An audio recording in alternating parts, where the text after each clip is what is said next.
Semua tahu, sebagai seorang pioner, Bapak Ibu mendapatkan koin Pi dari Pi Network. Boleh disebutkan ada berapa cara kita mendapatkan koin dari Pi Network? Oke, silakan yang ada boleh angkat tangan dan langsung sebutkan. Cara pertama, cara mendapatkan koin dari mana Bapak Ibu sekalian? Menambang, betul sekali. Dan semua kita adalah dengan menambang atau kita kenal klik petir. Yes, satu. Yang kedua, silakan ada yang bisa menjawab?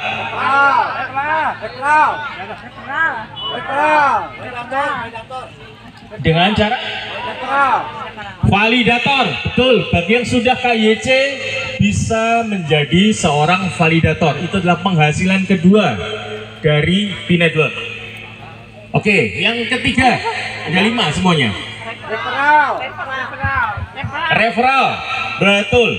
Bagi Bapak Ibu sekalian yang mengajak member, entah itu saudaranya, temannya, dan lain-lain, maka setiap orang yang Bapak Ibu ajak, maka Bapak Ibu ikut berkontribusi mendapat imbal dari perusahaan Pi Network sebesar 20% atas hasil yang didapatkan dari referral kita. 3. Keempat, utility, sangat betul. Jadi Bapak Ibu, aktiflah kita dalam utilitas. Seperti yang Pak Novi tadi bilang di hackathon, kalau kita klik brainstorm, kita mau ikut main gamenya atau kita mau klik apapun dalam brainstorm atau dalamnya Pi hackathon, maka kita juga berkesempatan mendapatkan tambahan poin, yaitu disebut poin utilitas. Oke, sudah 4. Tinggal sekarang yang kelima. Apa yang kelima?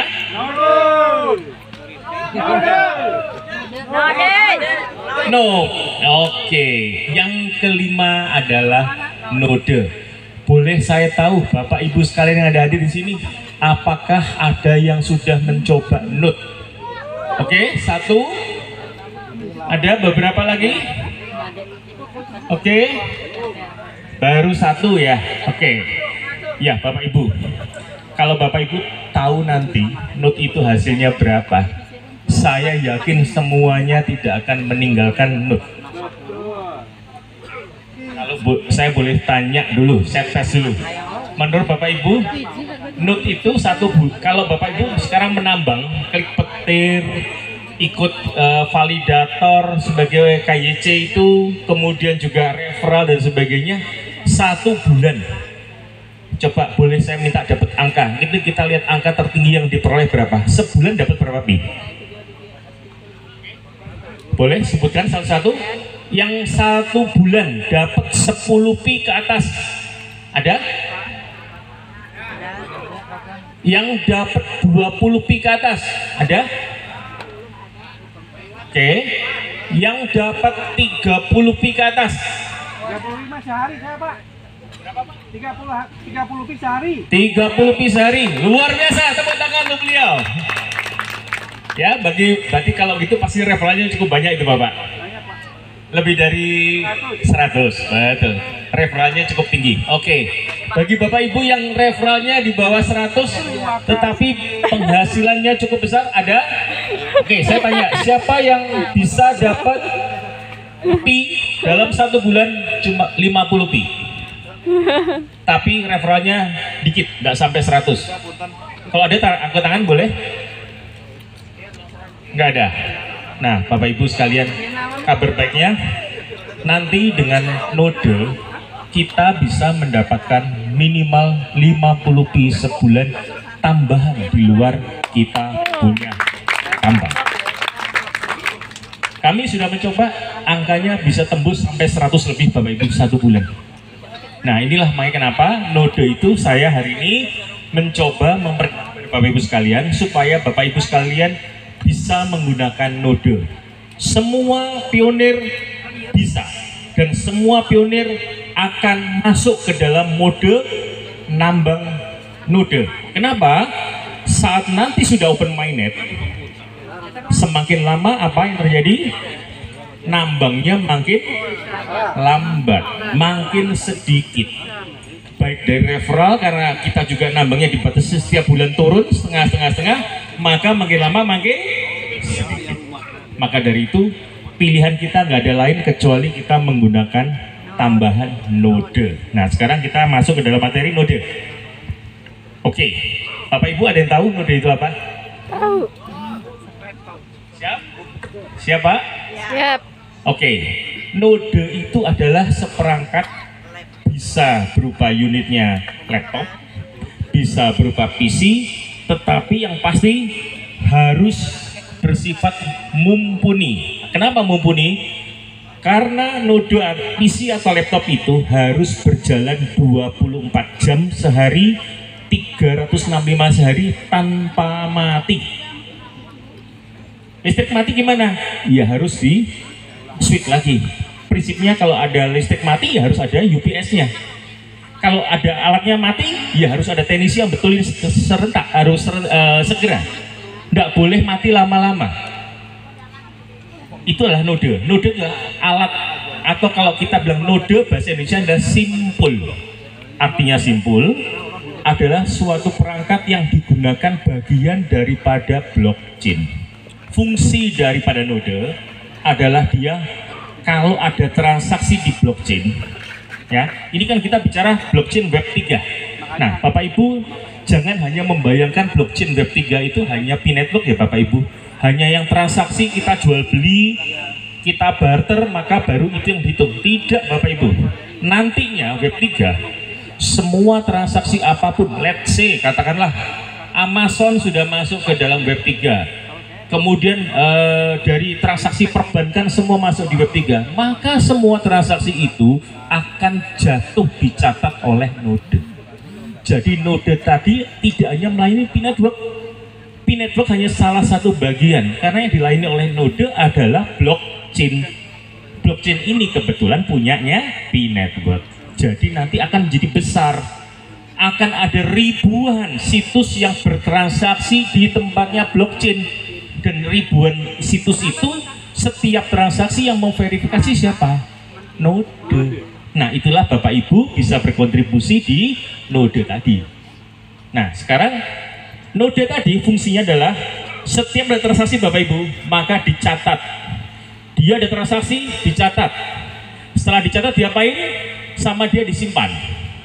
Setelah disimpan maka dia dilakukan transfer kepada node-node lain. Node ini adalah suatu kayak rangkaian suatu titik simpul yang mana saling memberikan informasi supaya apa? Satu kejadian kayak di bank misalkan Bapak Ibu transaksi ngambil uang atau store uang. Misalkan contoh saya sebutkan satu bank BC dan sebagainya. Sekali transaksi yang tahu transaksi Bapak Ibu misalkan ngambil di ATM 200.000. Siapa yang tahu transaksi Bapak Ibu? Bapak Ibu dan bank tadi. Hanya satu aja yang tahu. Tapi kalau node, kita transaksi satu, kita sebarin sekampung. Semua node diberitahu, ada transaksi ini loh ya, si A transaksi begini. Ada P dijual sekian. Seluruh node, ada ratusan node diberitahu semua.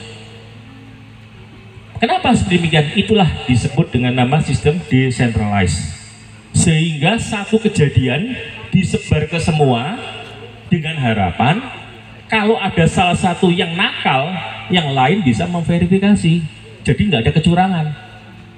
Kalau sekarang bank, Bapak Ibu pernah tahu apabila Bapak Ibu transaksi dengan suatu perbankan, bila Bapak Ibu merasa uangnya ada 1 juta, ya, Bapak Ibu sudah yakin disimpan bertahun-tahun 1 juta.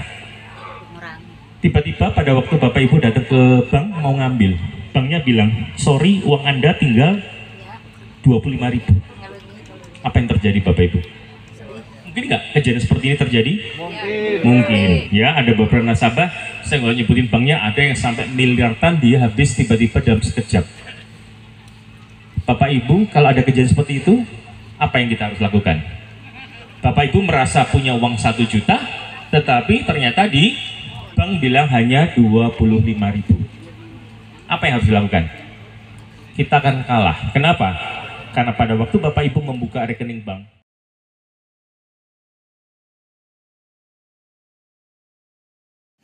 bagaimana caranya? Ayo rame-rame masuk jadi peserta hackathon.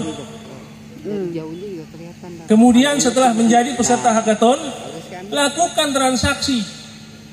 Karena transaksi peer-to-peer atau P2P sudah kami lakukan setelah deklarasi Ancol yang dihadiri kurang lebih 7.000 orang sampai 10.000 orang. Sudah kami lakukan. Kami nggak tahu angka pasti, tapi sepanjang 1,1 km itu nggak putus-putus, dan bis dari Bandung 12 bis masuk lagi. Jadi entah berapa jumlahnya, tapi yang jelas di atas 7.000. Itu kira-kira. Kalau hitungan Google-nya 10.000 lebih. Tapi kita nggak mau terlalu sesumbar lah. Bahwa itu adalah komunitas yang melakukan deklarasi tentang nilai GCP paling terbesar di seluruh dunia dan diliput di 3 bulan lamanya di media-media internasional. Sehingga dianggap Indonesia mau melakukan revolusi. Padahal kita sedang melakukan resolusi keuangan. Nah, ini juga kehadiran daripada P-Network dimaksudkan untuk meningkatkan kemakmuran warga dunia, meningkatkan kesejahteraan warga dunia, kedaulatan keuangan warga dunia, dan kemandirian keuangan warga dunia. Nanti Ibu Lurah nggak usah pusing-pusing, atau Ibu Kades nggak usah pusing-pusing, Ibuku nggak usah pusing-pusing. Kalau Ibuku ingin melakukan sesuatu, tinggal cek aja warga Kaung Anten siapa yang ikut Pi. Nggak usah banyak-banyak, Bu, minta sumbangan 1 koin aja 1 orang. Saya jamin Ibu 3 kali terpilih tanpa ganti. Apalagi kalau Ibu besok hubungin warga Kaung Anten yang jadi P-Network ikut nambang juga. Karena ini tidak bisa kita bantah lagi bahwa akan tercatat dalam sejarah umat manusia proses yang seperti ini. Kata Sayyidina Ali, akan ada orang membagi-bagi emas nanti di masa depan, tapi emas itu tanpa bentuk. Saya tidak tahu yang dimaksud emas tanpa bentuk ini apa. Tapi ketika saya diajarin untuk ikut menambang pi, saya langsung ingat 2 hadis tadi. Langsung saya klik petir, Bu. Itu yang menyebabkan saya masuk di sini. Nah, sekarang teman-teman ini pasti nanya, hackathonnya nih kapan? Open minded nih kapan? Benar nggak? Benar. Saya di medsos di mana-mana jarang berbicara tentang open minded. Karena sebenarnya sudah jelas disampaikan oleh Kortim bahwa open minded itu terjadi apabila terdapat kematangan dalam masa enclosed minded. Betul. Jadi yang dimaksud masa kematangan dan dalam masa enclosed minded itu apa? Pelaku sejarah transaksi keping emas 6.700 keping emas. Kecil-kecil emasnya 60.000 sampai 100.000, tapi hitung sendiri aja 6.700. Ayahnya marah sekarang. Saya yang kena ini, tapi itu perjuangan. Masa itu selesai. Masa kami menghidupkan dan membentuk nilai GCP setelah konsensus Cina, konsensus global di Vancouver, kita bikin deklarasi. Kita wujudkan. Minyak goreng, puluhan ribu minyak goreng. Apalagi kain sarung, apa ini? Baju. Sampai kerudung, sampai apa saja. Ada 12 juta transaksi peer-to-peer. Nggak mungkin lah itu bisa ngalahin transaksi itu untuk tercatat di blockchain. Oh, ada yang transfer 500, 600, 100, berapa banyak. Tidak mungkin bisa mengalahkan yang namanya GCP yang sampai saat ini masih berjalan. Hanya saja yang dibutuhkan, yang dimaksud dengan kematangan itu apa? Yang dimaksud dengan kematangan adalah terjadi transaksi di dalam P-market atau di dalam ekologi yang ada di ekosistem P-Network. Makanya waktu itu saya berharap sama Pak Edi, waktu Pak Edi bikin di Garut, mudah-mudahan jual mobil 10 unit, paling tidak 2. Tapi nunggu open minded juga. Nah, ini yang menyebabkan saya, waduh gimana nih ya, tunggu-tunggu lagi datanglah tamu kita namanya Greenpeace ya. Nah, Ibu Fitri, sahabat baik kami, datang ke kantor Pak Bayu Sudarmaji di Wali Kota Jakarta Pusat. Kami berharap dapat kerjasama, kami mau dorong. Karena kami bikin konsep bisnisnya, sekalian plan bisnisnya kami buat. Ternyata sama juga jawabannya, tunggu open minded. Yang jadi masalahnya kalau kita nunggu open minded, sedangkan hackathon itu dimaksudkan supaya terjadi kematangan di dalam masa close minded, artinya harus ada transaksi. Betul. Karena di poin 10, 11 hackathon atau di aplikasi di develop P itu transaksi. Nah, ini yang tidak dilakukan oleh teman-teman, nunggu open minded. Oh, mungkin karena nggak ada, ya mungkin modal apa itu oke lah, nggak ada masalah. Tetapi sebenarnya bisa ada upaya lain. Karena itulah terpanggil, kami dorong bulan Juni ini ada kira-kira 12 peserta baru hackathon Indonesia yang masuk ikut. Antara lain kami sendiri juga bikin Indopinet Mart, bisa nanti diklik. Udah ketemu, cuman belum terdaftar karena baru kemarin saya daftar. Saya maunya komplit dulu semua, videonya apa lengkap baru masuk. Nggak mau main-main kayak teman-teman yang lain. Juga kita webnya sudah web 3, jadi masuk. Memudahkan kerja core team di hackathon. Gak usah main lagi. Yang kita maksud. Jadi sekali lagi, kita mengharapkan semua rekan-rekan yang punya kemampuan dan punya jaringan IT terbaik untuk masuk jadi peserta hackathon, sehingga mengembangkan ekologi. Kemudian sama-sama kita angkat nilai di CV, kita bikin nilai itu jadi utuh. Nilai sini sudah terbentuk karena jasanya Ibu Haji Linda sudah ada di situ. Jasa orang-orang yang jual mobil di Jawa Tengah, di Bali, motor di itu berkorban, semua sudah berkorban untuk itu. Yang jual banyak sekali barang-barangnya itu sudah berkorban. Tinggal bagaimana teman-teman kita semua berpikir bersama supaya kita nilai ini menjadi utuh dengan terjadinya kematangan dalam masa close minded. Kematangan dalam masa close minded ini artinya P marketnya bekerja dengan baik, ada transaksi. Ingat, poin 11 daripada develop P adalah transaksi. Itu yang sedang saya tunggu-tunggu. Mudah-mudahan begitu jalan tank langsung kita transaksi. Setiap kopdar gini kita akan bikin marketnya offline-nya, tapi bayarnya ke walletnya hackathon. Kami udah punya wallet di hackathon. Tinggal mudah-mudahan bisa segera jalan. Kita nggak mau nunggu open minded. Karena kalau nunggu open minded pun nunggu kematangan. Kematangan itu maka nggak selesai. Jadi kita harus buktikan bahwa kita adalah pioner. Kita adalah perintis. Betul, Pi. Dalam satu kesempatan, Dr. Cheng Diofang bahkan menyebut kita ini sebagai pilot. Artinya kita yang menggerakkan semua ini. Dalam buku putih jelas kok, yang menentukan nilai adalah Pioner. Lewat Stellar Consensus Protocol atau Stellar bintang, itu artinya protokol bintang konsensusnya. Kita disebut bintang. Kenapa kita disebut bintang? Karena memang pioner ini seperti darah dan daging dalam tubuh manusia. Tanpa darah dan daging, jadi apa ini P-Network? Nah itulah, begitu menentukannya kita. Ada lagi orang yang bertanya, Bang Novi ini bagaimana dengan vendor kalau nggak ada kesepakatan dengan vendor? Bukan nilai, vendor itu harga.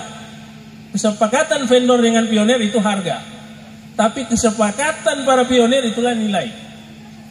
Belum pernah saya dengar Kortim apalagi founder menyebut pinetuk dengan harga, tapi nilai.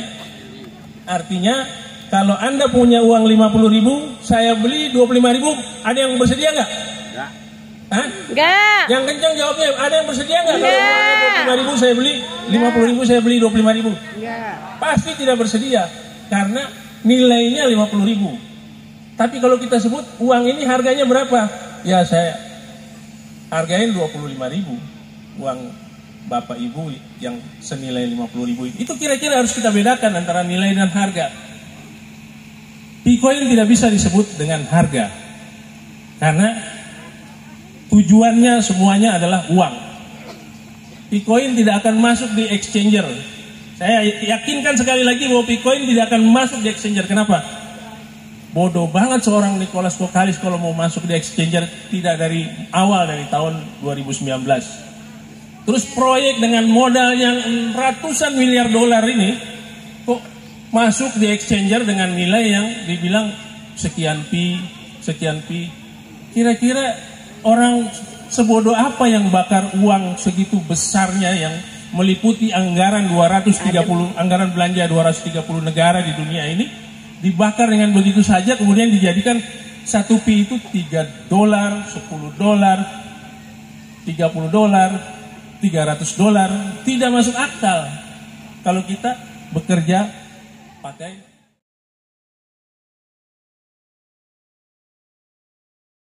Ya, Bapak Ibu, insya Allah teman-teman seperti Kang Edi yang di depan, Pak Novi, itu tidak akan diam untuk kita mencari solusi.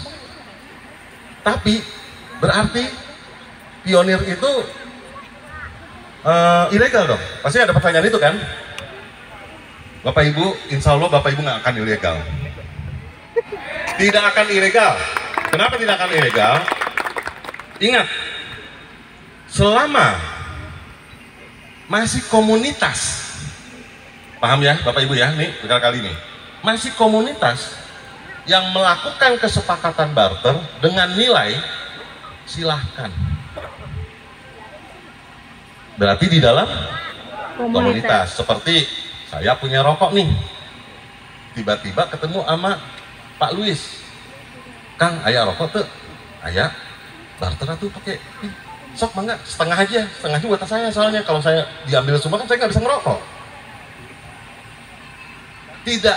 Tidak sah, tetapi tidak melanggar. Jadi kalau ada pertanyaan ini ilegal, sampai saat ini selama bukan publish seperti Indomaret, Alfa segala macam, ya, itu baru ilegal. Karena dia publish mengumumkan bisa dibayar dengan fee. Apapun bahasanya, berkali-kali kami diskusi dengan pihak pemerintah, tetap mereka belum bisa melegalkan fee. Tetapi ada salahnya Bapak Ibu. Fee itu sebagai apa?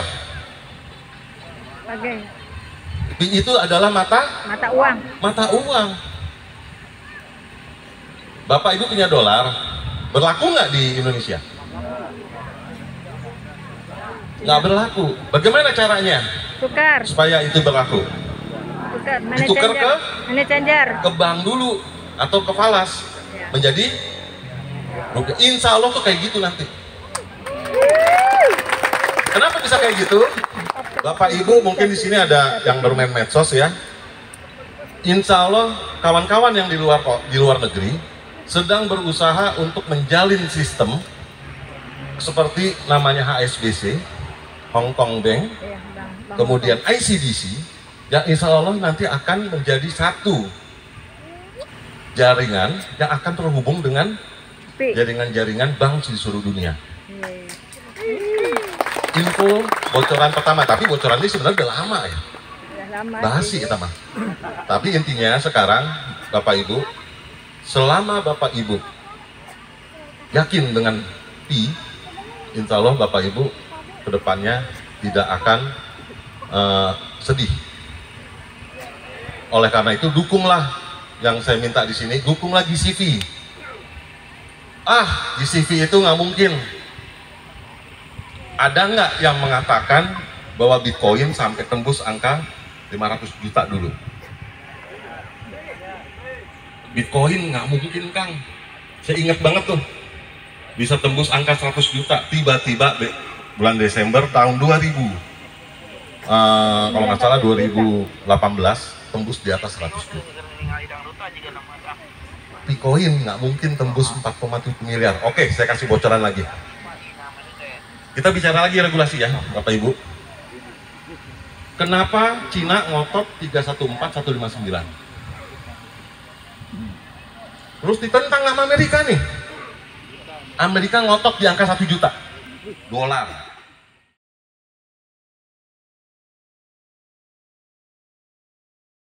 Ini dari Doris, ini Guci. Nah ini ke bagian UMKM-nya. Produk belalang, goreng belalang ya, alias 100 simet. Belalang goreng. Seperti apa Ibu? Ya. Belalang ya? Iya belalang, ini goreng belalang. Iya. Rasanya macam-macam, bukan satu aja, cuma ini ori. Ini rangginang dari ketan sama kue ali, kue cincin dari gula kawung yang asli, gula aren. Kalau ini ya minuman dari jus kurma ya, ini jus kurma dikasih juga. Ini produk KNH Kalidat. Kalau ini kacang mentega ya, mentega. Ini ada juga nih kerupuk jengkol nih. Wah, khas Indonesia Bu ya? Iya, asli Indonesia ini. Kalau ini nih keripik pisang manis madu. Ya. Keripik pisang manis madu. Kalau yang Keripik talas ya? keripik talas ya. Ini goreng belalang udah langka banget ya. Udah di kampungnya aja sekarang udah mulai unik karena barang udah langka banget.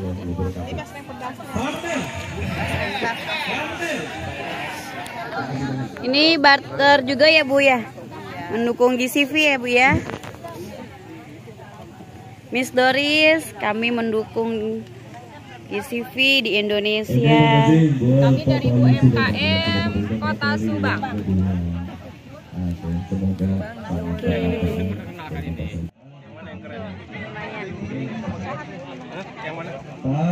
Pak, bawa pulang Pak tuh Pak, bagus. Goreng belalang.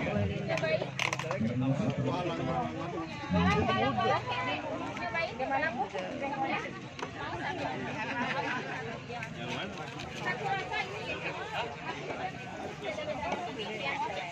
Jadi seperti ini Bapak Ibu ya. Untuk kali ini yang sudah berhasil kuponnya diundi dan sesuai nomornya di sini sudah tertera. Jadi ini secara simbolis adalah pemenang secara simbolis. Pemenang door prize 1 unit mobil.